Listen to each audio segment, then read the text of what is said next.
Buenas noches y bienvenidos al webinar Prevención en Suicidio en el Ambiente Clínico. Este webinar estará dirigido por el doctor Germando Rueda Jaimes desde la ciudad de Bucaramanga y la doctora Gina Alejandra Coral Palchucán desde Armenia. El doctor Rueda, quien dará un contexto amplio del tema, es psiquiatra, especialista en epidemiología clínica. Además, es miembro activo de la Asociación Colombiana de Psiquiatría y vocal en la junta directiva de la misma institución. Por otro lado, la doctora Coral, quien estará hablando de este tema específicamente en la comunidad indígena, es psiquiatra de la Universidad Nacional y también es miembro activo de la Asociación Colombiana de Psiquiatría. Para todas aquellas personas que están viendo este webinar, los invitamos a que si tienen alguna pregunta, por favor la hagan al final de la charla. Y pues, bienvenidos, doctores. Bienvenido, doctor Rueda. Muchas gracias y muchas gracias a todos los que nos están viendo. Estamos en el mes proclamado por la Organización Mundial de la Salud como el mes de prevención del suicidio, de tal manera que es un tema definitivamente que todas las personas interesadas en la salud mental tenemos que tocar. Bien, esta primera imagen que ustedes pueden observar de la muerte de Sócrates ha sido relatada a través de la historia, pero me sirve como nota introductoria para hablar de las posiciones filosóficas prevalentes relacionadas con el suicidio. La primera es que la vida le pertenece a Dios y por tanto el suicidio es un pecado y por tanto moralmente malo. Esa posición podríamos llamarlo mágica o religiosa, que se contrapone a la posición de Sócrates, que la dijo en el momento de tomar la cicuta, y era que en realidad la vida le pertenece a la sociedad que nos ha ayudado con tanto ahínco en nuestra vida, y que por tanto éticamente el suicidio solo podía ser concebido si era la misma la sociedad la que lo dictaba. La posición más prevalente en la actualidad y es que la vida le pertenece al individuo y por tanto podría ser un acto ético. Esta posición, por supuesto, nos lleva a reflexionar y quizás ya en el ambiente clínico afortunadamente no constituye un dilema ético en la mayoría de las posibilidades, puesto que la mayoría de las personas que cometen suicidio o que tienen un riesgo de cometerlo, tienen un trastorno mental. En el momento en que piensan en eso, en el suicidio, pues no tienen una verdadera comprensión de su acto y eso es lo que nos obliga a intervenir sin tener en cuenta estos dilemas éticos, claro, en la mayoría de las circunstancias. Hay circunstancias que son muy diferentes. Este es el nombre de la conferencia, Prevención del Suicidio en el Ambiente Clínico, fundamentalmente porque mi experiencia es clínica, aunque obviamente me voy a referir a la situación del suicidio a nivel mundial porque es de un interés primordial. Primero que todo, dejar claro que la importancia del suicidio no solo está en el sufrimiento que genera para las personas alrededor del suicida, sino la cifra, la estadística también nos habla de ella. Entre 950,000 personas y 1 millón de personas mueren por suicidio al año. Estos son datos de la Organización Mundial de la Salud. Está el suicidio entre las primeras 10 causas de muerte y 1.4 de las muertes en el mundo son suicidios. La situación se torna de mayor importancia si tenemos en cuenta que una de las 3 principales causas de muerte en personas entre 15 y 35 años en gente joven es el suicidio.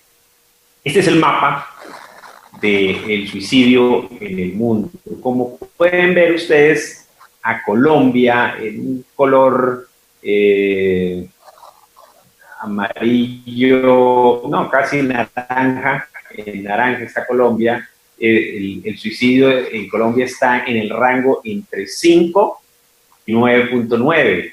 Esto se considera un nivel intermedio en el mundo. La mortalidad en el mundo es de 10,7 por 100.000 habitantes. Ya van a ver ustedes las cifras colombianas que desafortunadamente han ido aumentando en los últimos años, pero sí estamos un poquito por debajo de la media en el mundo.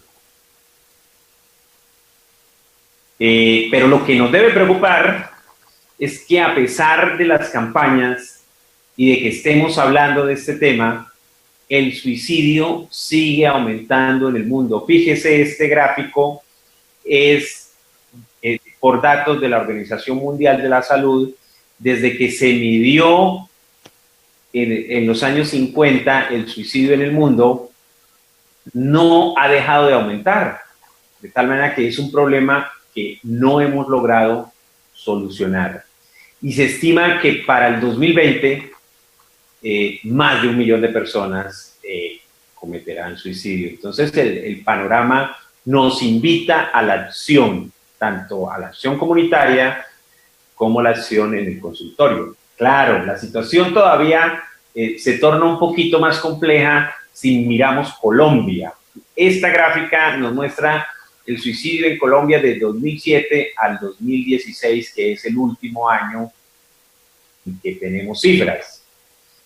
En general fue bastante estable los primeros años que hacemos referencia, pero fíjense ustedes un claro aumento en el 2015 y en el 2016 que nos debe hacer reflexionar.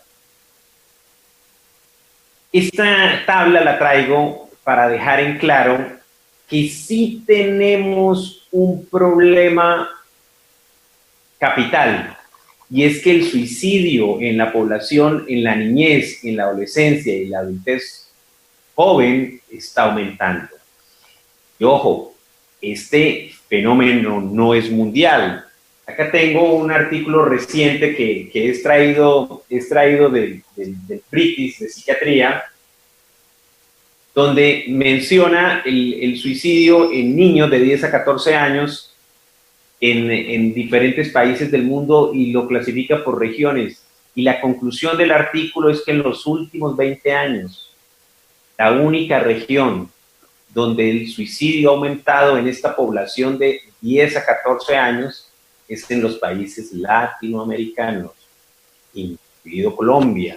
Para dejar claro el dato, en Colombia se ha aumentado en los últimos 20 años en esta población el suicidio al doble. Teníamos tasas de incidencia de 1 en 100.000, que ha pasado a tasas de incidencia de 12 en 100.000. Y en ambos sexos, porque en estas edades no se presenta lo que se presenta con los adultos, los hombres se suicidan más que las mujeres. En estas edades se suicidan, ¿cuál frecuencia? Hombres, mujeres. Pero bien, 50% de los pacientes que cometen suicidio visitan al médico el mes anterior al acto. Este dato lo quiero traer presente para dejar claro que el personal que trabaja en salud sí puede hacer algo, porque en realidad el paciente puede ser que no pida la ayuda directa, pero si somos clínicos interesados en el tema, probablemente podamos detectar una persona que quiera cometer suicidio. En este momento es importante mencionar uno de los principales mitos que tiene la población, y es que hablar de suicidio va ahí sí a hacer que la persona que lo pensó lo cometa, pero en realidad ya ha habido estudios y hablar del suicidio no induce más suicidio. De tal manera que tenemos que hablar, tenemos que preguntarle a nuestros pacientes si ha tenido ideas suicidas. Y más del 90% de los suicidas tienen un trastorno mental, como lo mencionaba al principio. Fíjense ustedes esta gráfica donde la mayoría están con trastornos afectivos, trastorno depresivo mayor, trastorno bipolar, pero las sustancias están muy cerca de esos trastornos y es muy frecuente en los casos clínicos en que encontramos depresión y las sustancias al lado, comórbidas. La esquizofrenia también es una importante patología que está presente en los suicidas, los trastornos de la personalidad y en definitiva, si vamos a ver los riesgos relativos de la mayoría de enfermedades mentales para suicidios, siempre es mayor que uno, de tal manera que la enfermedad mental definitivamente está en las personas suicidas. La prevención del suicidio entonces es una preocupación de todos nosotros los que trabajamos en la salud, por supuesto de la comunidad en general también, pero debe ser de especial importancia en los que trabajamos en la salud. Los profesionales de la salud jugamos un papel fundamental en la detección temprana, claro, para poder intervenir antes de que el acto se haya cometido. La evaluación del riesgo suicida se encuentra como una de las más importantes funciones de los médicos que trabajamos entonces en salud mental.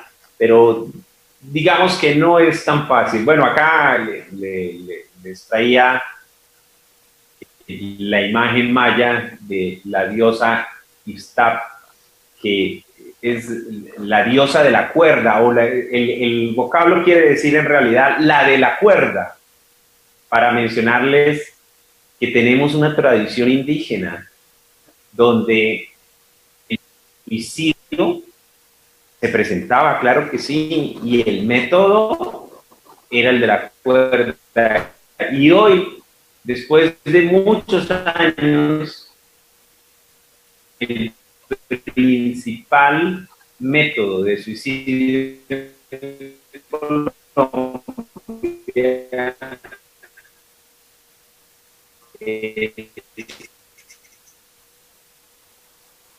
el ahorcamiento por la cuerda. No podemos negar. Valorar el riesgo suicida no es sencillo, que por sí mismo predigan de manera completa el comportamiento suicida en un paciente determinado. De tal manera que nos valemos de una evaluación minuciosa del individuo como método de elección para determinar el riesgo suicida. Pero ya que mencioné las escalas, tengo que mencionarlas porque he trabajado con estas tres escalas.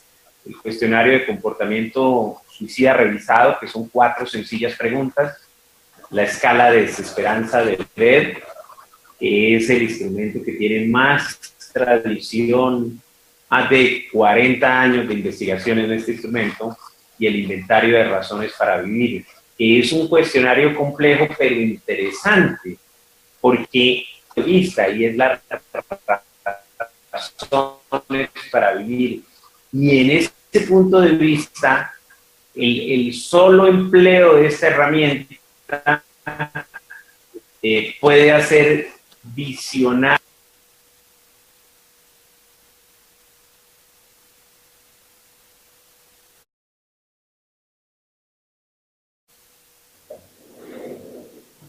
Bueno, doctora Coral, se cayó la videollamada del doctor Rueda. Si quiere podemos iniciar a hablar un poco del tema de la prevención del suicidio específicamente en la comunidad indígena. Ah, no, perdón, ya retomamos la comunicación con el doctor Rueda. Continúe, doctor Rueda. No lo escuchamos, doctor.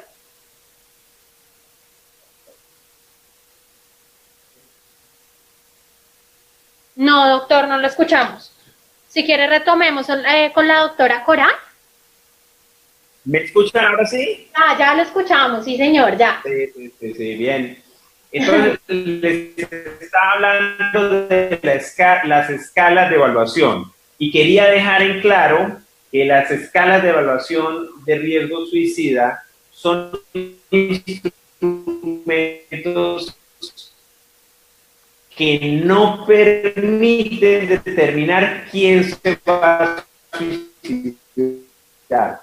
Pero ojo, sí permiten determinar quién no se va a suicidar, lo cual en un lugar la posibilidad de acceso, porque la mayoría de pacientes en realidad no se quiere suicidar, de tal manera que podríamos hacer un verdadero tamizaje.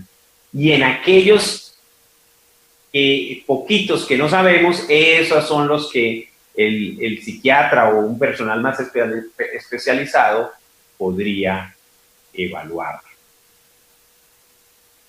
Bien, para evaluar un paciente es muy importante la formación de una alianza terapéutica. De tal manera, una guía para atender a estos pacientes que hemos desarrollado durante varios años y que ya tiene resultados de investigación, hemos tratado de sistematizar la manera como se debe comportar el profesional. En el momento de la evaluación, el profesional tiene que no juzgar ni amenazar al paciente. Mostrar un interés y una preocupación genuina acerca de la confianza y esperanza, ofrecer la disponibilidad y voluntad de dar la asistencia médica requerida, invitar al paciente a desarrollar un nivel adecuado de sinceridad para que podamos hacer nuestra intervención correctamente, y escuchar las reacciones de la familia y amigos sin tomar partido, porque esto puede ser nefasto en el momento de una evaluación.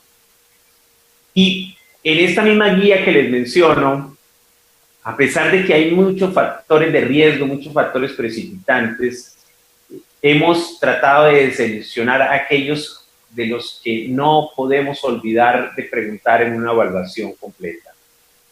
No podemos olvidarnos de preguntar enfermedades terminales o invalidantes, de la historia previa de intentos suicidas y la letalidad de esto. Nunca olvidar que el factor de riesgo que mejor predice el suicidio es precisamente el intento suicida. Sobre el uso, abuso y dependencia de sustancias, que también está muy relacionado con el suicidio, ya lo habíamos mencionado. Y por la presencia de una depresión o de una patología mental mayor, porque como ya lo hemos hablado, todas las patologías mentales están relacionadas con el suicidio.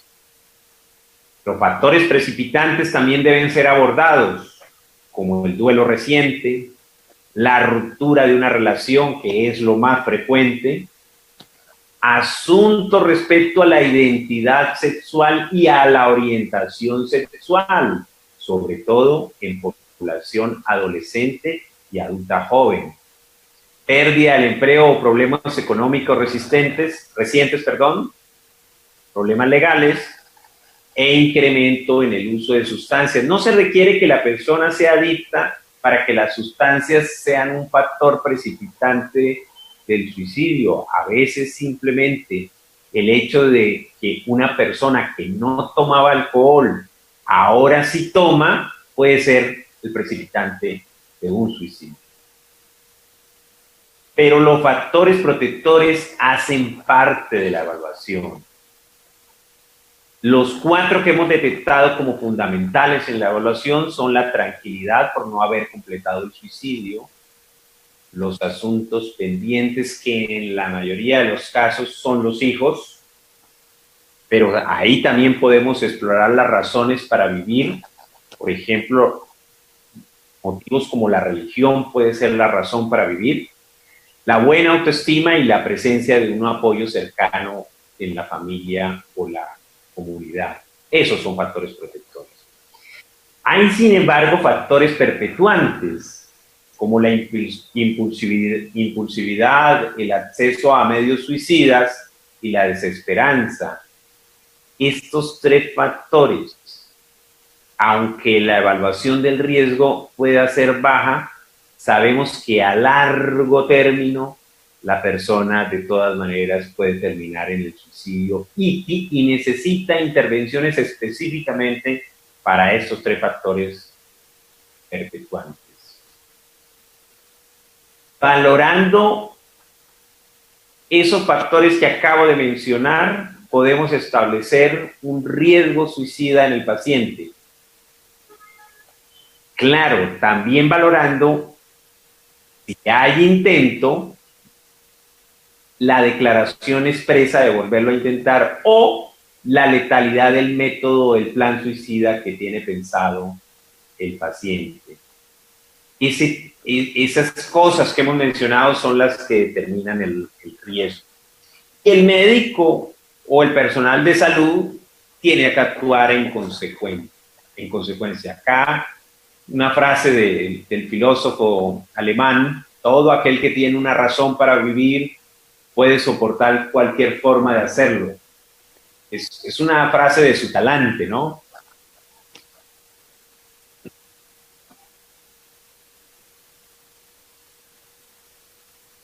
Estas 2 frases de la Guía Americana para el Manejo del Riesgo Suicida las quiero tener presente para argumentar una manera de tratar al paciente suicida que hemos empleado en los últimos años. La primera es que los pacientes con riesgo suicida deben ser tratados en el ambiente menos restrictivo, que provea seguridad, por supuesto, pero que permita la efectividad del tratamiento.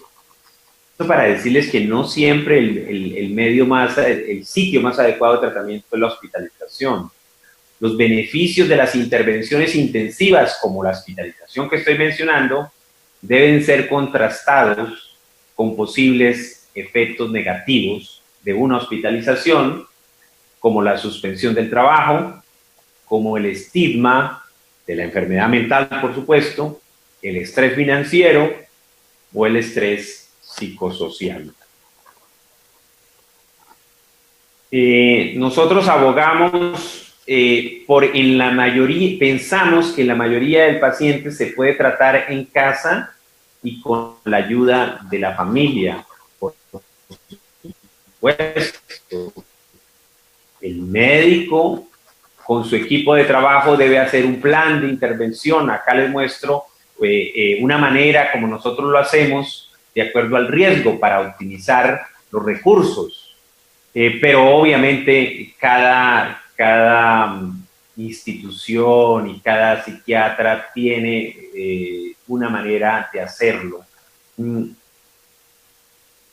Les traía este concepto de localización para mencionar que tenemos que hacer investigación en Colombia que nos sirva, por supuesto, a los colombianos, a nuestra población, que es muy específica y probablemente muy diferente a donde se hace la mayoría de las investigaciones, pero que esa investigación puede darle luz al mundo de lo que podemos hacer. Y en ese sentido, en Bucaramanga hemos desarrollado una guía que les había mencionado y la medimos con respecto al cuidado usual. Estas las voy a pasar rápido. No voy a explicar demasiado la metodología, pero sí quiero mostrarles los resultados finales de una investigación que nos llevó a evaluar 701 pacientes con riesgo suicida, que al final, después de un año de seguimiento, pudimos constatar que ningún paciente murió, que se presentaron 3-4% de intentos suicidios cuando esbozamos la guía, que como les digo, eran tratamientos en casa, que los pacientes que tuvieron cuidado usual tuvieron una mayor tasa de intentos suicida, 8.4%. Para nosotros es muy satisfactorio decir, esta es la curva de supervivencia de Kaplan-Meier, donde ven claramente la diferencia a favor de intervención con la guía.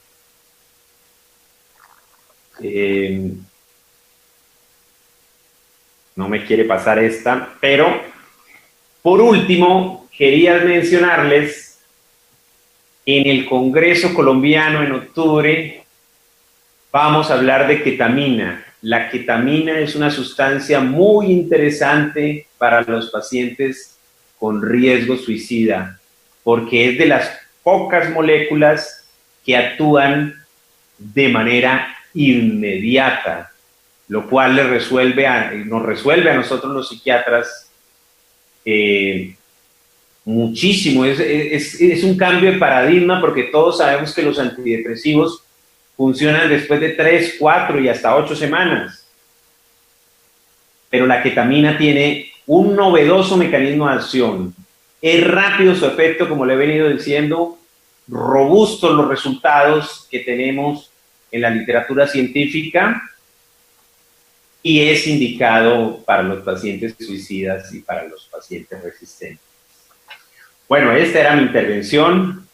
Yo quiero darle paso a la doctora Gina Coral Palchucán. Ella está en Armenia, pero ella es una indígena originaria del Putumayo, es médico psiquiatra de la Universidad Nacional, y más que nunca el concepto que por ahí esbocé de localización, yo creo que se puede aplicar para la doctora Gina.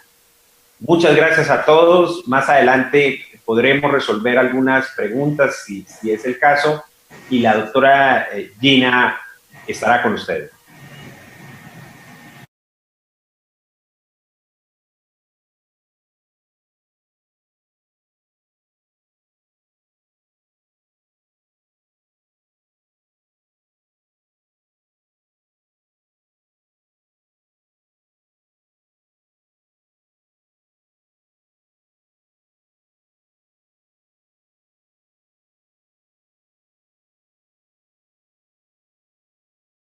Listo.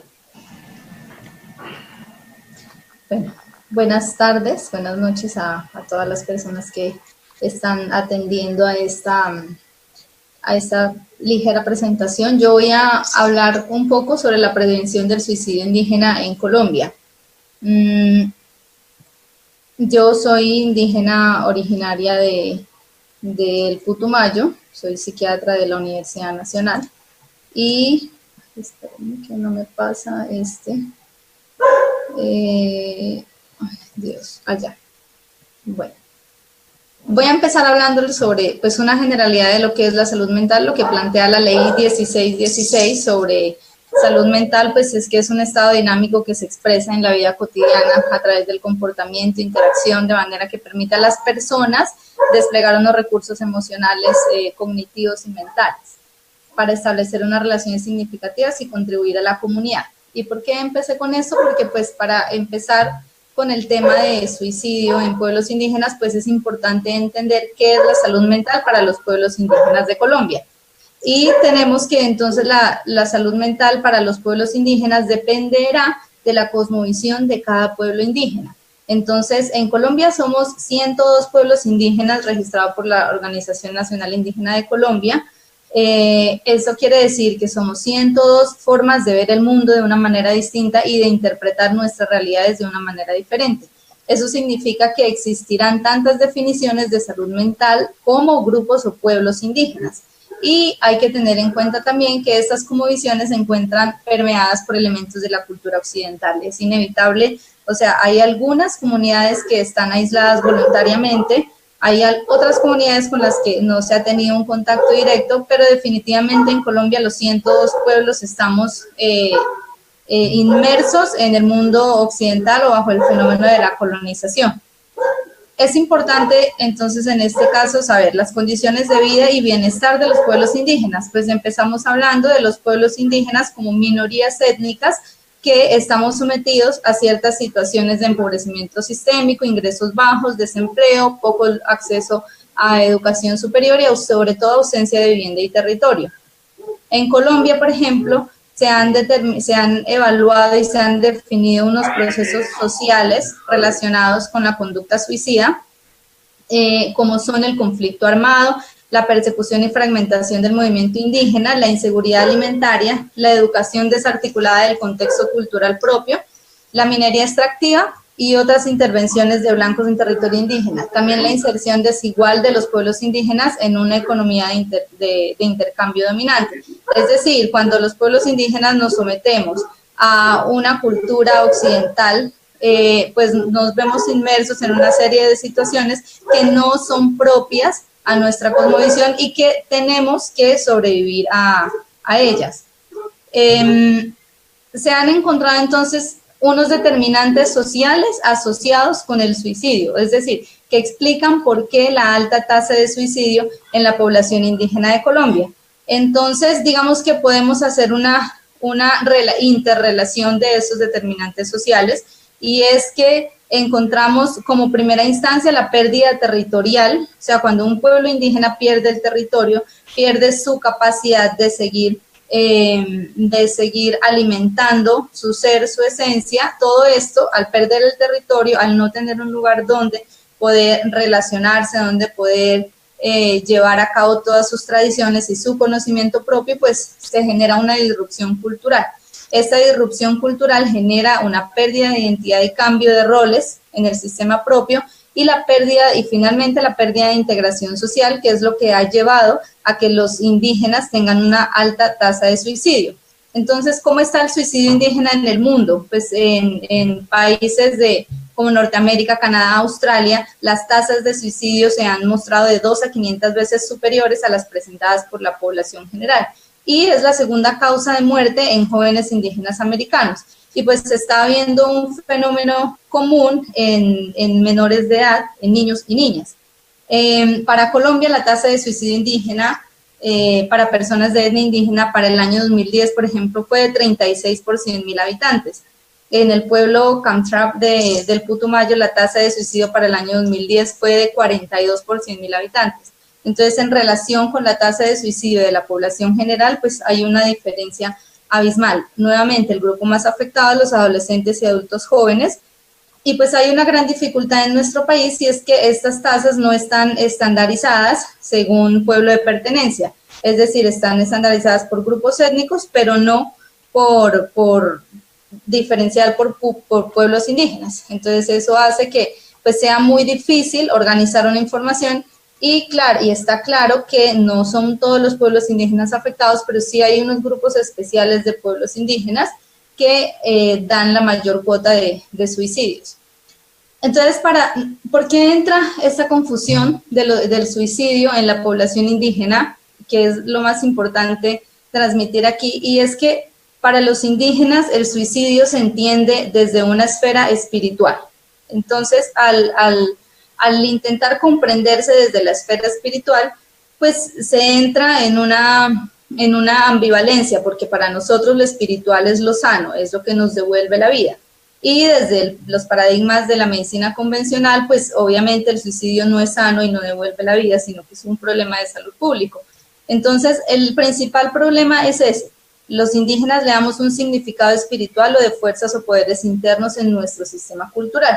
Como ya lo mencionaba el doctor acerca de la diosa del suicidio, pues digamos, lo que representaba, y para muchos pueblos indígenas lo que representó el suicidio fue una manera honorable de morir. Fue una manera en la que los indígenas trascendían, porque para la mayoría de los pueblos indígenas el suicidio implica, la muerte implica trascender a otro espacio donde se empieza a vivir de otra manera diferente.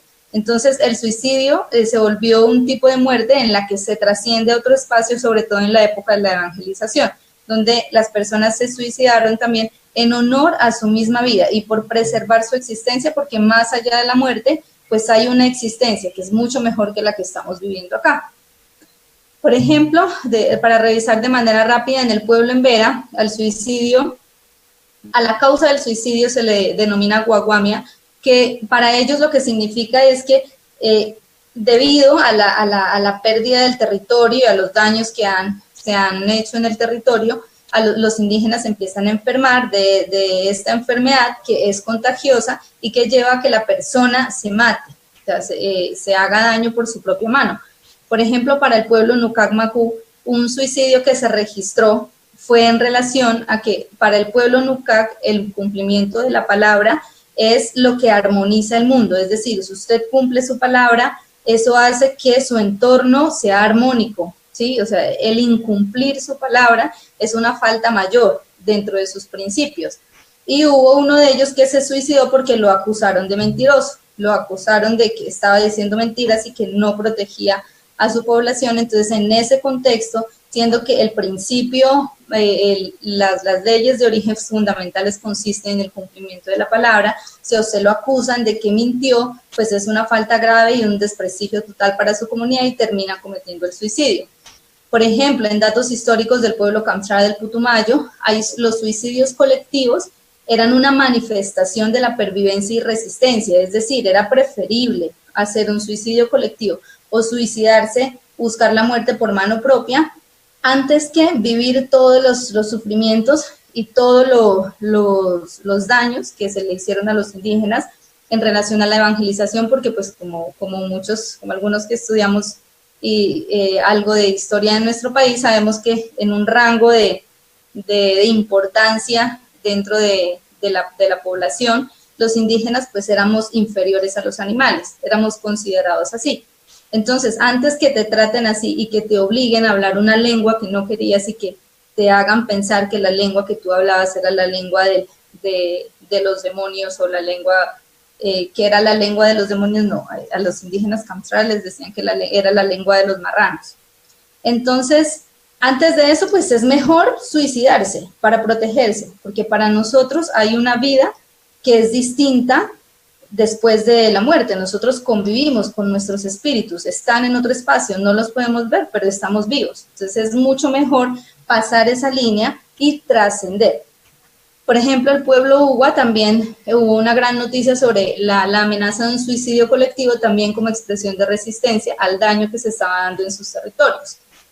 Esto, digamos, es un aporte de lo que yo trabajé en mi tesis sobre suicidio en indígenas estudiantes del pueblo Kamsara de la Universidad Nacional, donde pues básicamente se puede ver como se estudiaron aproximaciones sobre los significados de la vida, la muerte y la conducta suicida. Entonces los estudiantes empezaban por pensar que una vez salen del territorio, lo que hay es una debilidad espiritual, que lleva a un desequilibrio, que lleva a una, tal vez no a una pérdida, pero sí a unas confrontaciones con respecto a la identidad. Y pues todo esto genera malas energías en cuestión emocional, se perciben malas energías, desespero, desarraigo, soledad y finalmente los lleva a pensar en la muerte. Casi todos estos estudiantes pensaban en el suicidio como una forma de solucionar el problema del desarraigo territorial. Entonces, el ministerio, como el tema del suicidio en pueblos indígenas se volvió una cosa tan llamativa y un poco escandalosa porque las cifras de suicidios llegaron a ser muy altas o aún lo son, planteó unas estrategias para la prevención del suicidio de pueblos indígenas. Entonces, voy a hacer como un resumen de lo que el ministerio propone para trabajar en la prevención del suicidio en pueblos indígenas. Entonces, como primera estrategia, pues, que se favorezca los procesos de autonomía de las organizaciones, es decir, que se logra articular el trabajo que hacen las organizaciones indígenas del país y las regionales con el trabajo que hacen las entidades del Estado. Una estrategia 2 propone entonces fortalecer los procesos de construcción de sentido y significado de las comunidades, es decir, se propone un nivel estatal, luego un nivel comunitario. Entonces, ¿cómo podríamos trabajar nosotros ese nivel comunitario? Una estrategia que proponen es promover la recuperación de los mecanismos de resolución adecuada de conflictos, ¿no? Entonces, dentro de ese, nosotros, o yo, como miembro de un pueblo indígena, ¿cómo propongo, cómo creo que eso se puede llegar a dar? Entonces, primero, pues, creo yo que hay que hacer un reconocimiento y fortalecimiento de las prácticas en favor de la vida, porque finalmente el pensar en la muerte implica que estoy alejándome un poco de lo que yo pienso de la vida y mis motivos para vivir. ¿Y cómo son mis motivos para vivir en ese territorio que no es indígena, que no me pertenece, y teniendo mi territorio que sí me pertenece, pero en el cual no me encuentro? Entonces, la sanación del concepto de muerte desde los orígenes. ¿Por qué? Porque el suicida no era condenado dentro de nuestras comunidades. Ser suicida no era una cosa condenable. Empieza a ser una cosa condenable con todo el tema de la evangelización, donde pues Dios es el único que quita la vida. Entonces entramos en una confusión de conceptos, de lo que para nosotros es bueno contra lo que nos dicen que entonces no es tan bueno. Entonces hay que empezar a sanar ese concepto de la muerte, a dejar que sea tan conflictivo y tan ambivalente, a reconocer que para nosotros la muerte es un evento bonito. Incluso el pueblo Kamcha le hace una conmemoración a la muerte de todos nuestros ancestros porque viven en otro espacio. Entonces, otra estrategia sería empezar a investigar sobre la sanación de ese concepto de muerte desde nuestros orígenes, resignificar la violencia, es decir, porque, digamos, con todo este proceso de colonización, los pueblos indígenas empezamos a resolver los problemas de manera violenta, entonces se empieza a ver todo, no solamente la conducta suicida, que es una forma de violencia, sino la violencia intrafamiliar, y en parte el consumo de sustancias psicoactivas también es una forma de violencia que va en contra de nuestra armonización.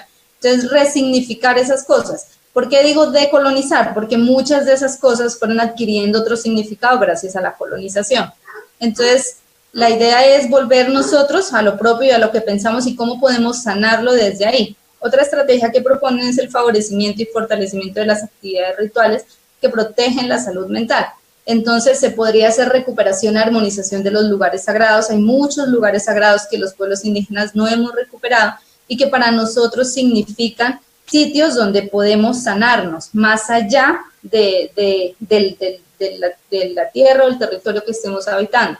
Entonces, la recuperación de esos sitios, la medicina ancestral indígena como principio de toda nuestra sanación, el fortalecimiento de nuestros médicos tradicionales, la creación colectiva, es decir, los pueblos indígenas tenemos muchas actividades que tienen que ver con la creatividad, con el arte, que los debemos usar como instrumentos de sanación, o que si ustedes conocen a una persona indígena, pueden evaluar cuál es su creación colectiva. Generalmente, cualquier indígena o muchos de los indígenas que usted conozcan está relacionado con algún arte, que ustedes pueden preguntar, o que uno puede decir y coger como un elemento que lo puede fortalecer y acercar un poco más a la vida y alejar de la muerte.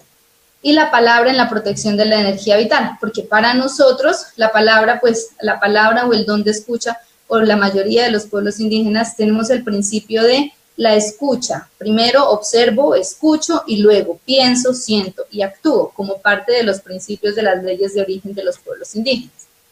Otra estrategia entonces que es más a nivel familiar que propone el ministerio es generar elementos protectores.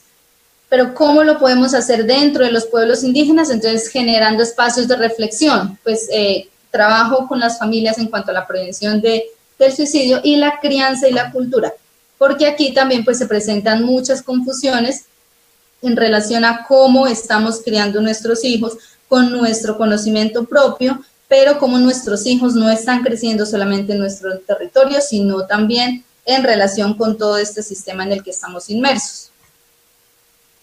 Una estrategia 4, entonces, propone brindar un cuidado oportuno ya más a nivel individual. Entonces, nosotros como personal de salud, ¿qué podemos hacer? Hacer con una persona indígena que haya hecho un intento de suicidio o que diga que se quiere suicidar. Primero, pues, hacer un reconocimiento de cuáles son esos pensamientos, esas emociones, y pues ampliarnos un poco más hacia las percepciones, ¿no? Porque los indígenas somos seres que tenemos, digamos, un sistema emocional que va mucho más allá solamente de sentir, sino de percibir la interacción, las señales de la naturaleza. Muchos indígenas dicen que sintieron una señal del cielo, sintieron una señal del viento, sintieron una señal de cualquier elemento de su sistema propio. Entonces, preguntar sobre las percepciones, el significado que se le da a eso, el cambio de conductas que se puedan identificar o de cambios corporales, la identificación del rol en su sociedad, en su comunidad. Eso es una situación que muchas veces no se explora, porque cada uno de nosotros como indígena tiene una misión o una función que cumplir dentro de su comunidad. Así no estemos dentro de nuestra comunidad, tenemos un rol pendiente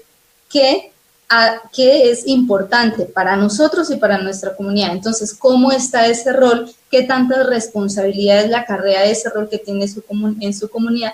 ¿Y qué expectativas de funcionamiento tiene? La verbalización de ideas de desesperanza o planes suicidas, que pues uno lo evalúa pues en la población general también. Y una cosa muy importante, el consumo de sustancias psicoactivas, porque es algo que dentro de la población indígena pues está muy relacionado con la conducta suicida.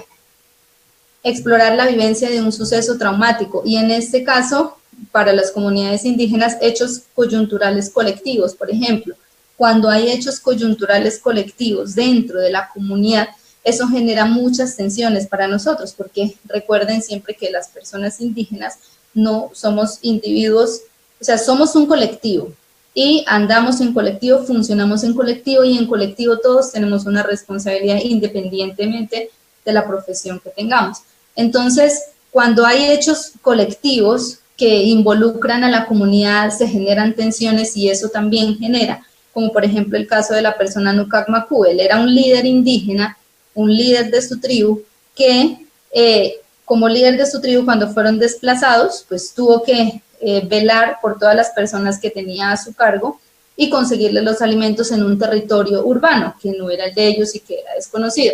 Entonces, cuando empieza a tener tantas dificultades para poder lograr la protección de su tribu, entonces la gente de su comunidad lo declara como un mentiroso o como un incumplido, entonces finalmente termina suicidándose. Entonces, fíjense que esos hechos coyunturales y colectivos generan unas pues, heridas profundas y llevan a pensar en el suicidio como una forma de solucionar los problemas. Y pues evidentemente que nos hace falta desde lo institucional reconocer estos mecanismos de canalización de casos que superen la capacidad de los recursos propios, porque hay que reconocer que las comunidades y los indígenas tenemos unos recursos propios a través de nuestros médicos tradicionales que no podemos dejar de lado y que son para nosotros los indígenas la primera instancia. Después vendrá lo otro que nosotros también estamos en la capacidad de resolver. Y pues prácticas de apoyo a la comunidad. Finalmente lo que propone es rehabilitación basada en la comunidad con prácticas de apoyo. ¿Cómo se podría hacer? A través de rituales de sanación, de identificar cómo hacemos para que las familias de los suicidas participen, sigan participando de la comunidad, sigan asistiendo a hacer mingas de pensamiento y enseñar identificación temprana de signos de alarma para el suicidio. Entonces, pues finalmente, a grandes rasgos, esto era lo que yo quería transmitir, que pues para nosotros este es un tema bastante controversial porque tiene que ver con lo que nosotros pensamos como algo bueno, el suicidio, pero que estando inmersos en un sistema social que funciona de una manera distinta para nosotros, pues hace que tengamos, que esto ya no pueda ser considerado como algo tan bueno, sino que es algo a lo que le tenemos que poner cuidado. Esta es una última figura de un maestro Alfredo Vivero, colombiano, que pintaba arte sobre los pueblos indígenas. Entonces, esta pintura se llama Ascensión, y él dice: nuestro espíritu vuela alto, pero nuestro corazón se queda en la tierra, haciendo un poco relación a que nuestro espíritu se va a otro espacio, pero nosotros quedamos en la tierra. Por eso la muerte para nosotros no es la muerte, sino un trascender a otro espacio. Muchas gracias. Ya entonces quedamos atentos a las preguntas.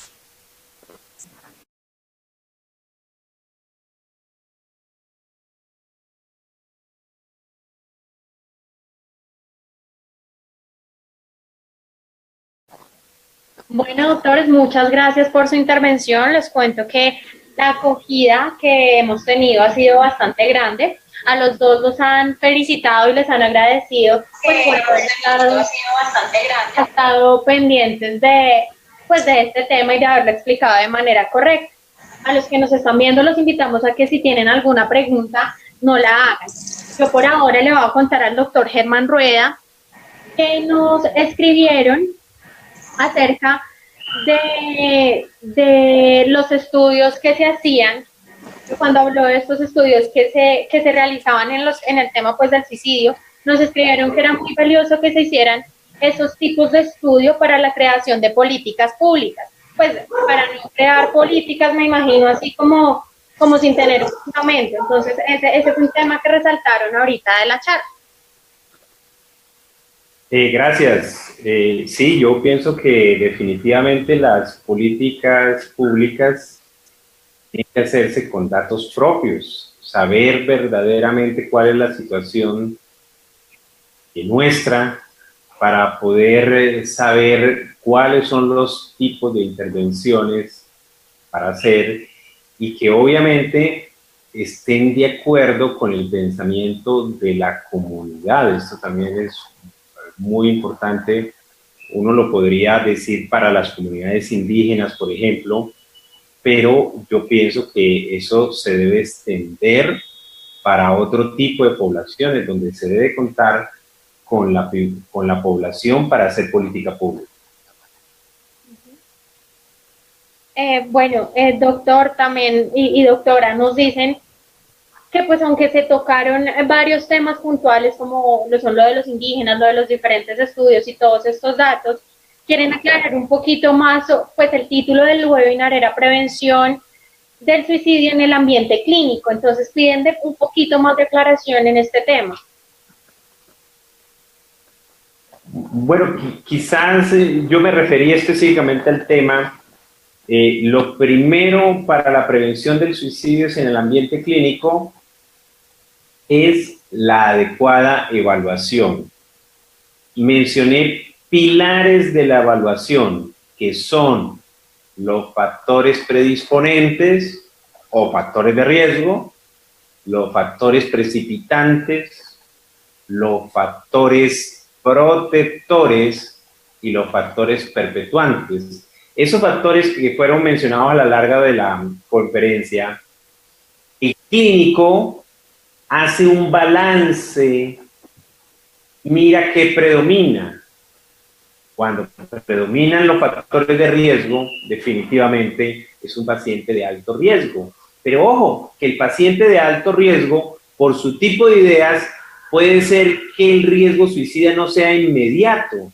Y entonces da la oportunidad para que se puedan hacer diferentes intervenciones de orden psicológico y, por supuesto, del tratamiento de la patología de base que nos pueden ayudar en un desenlace adecuado. Yo también mencioné que en cada paciente hay que hacer un plan. Cuando me refiero a un plan, me refiero a cosas tan sencillas como si es un paciente con un factor perpetuante, por ejemplo, la impulsividad, entonces puede haber medidas protectoras que pueden ser llevadas a casa, como los elementos que pueden ser peligrosos para que la persona se quite la vida, aislarlos, hablar con la familia, para que todas esas cosas se guarden y nos ayuden mucho más.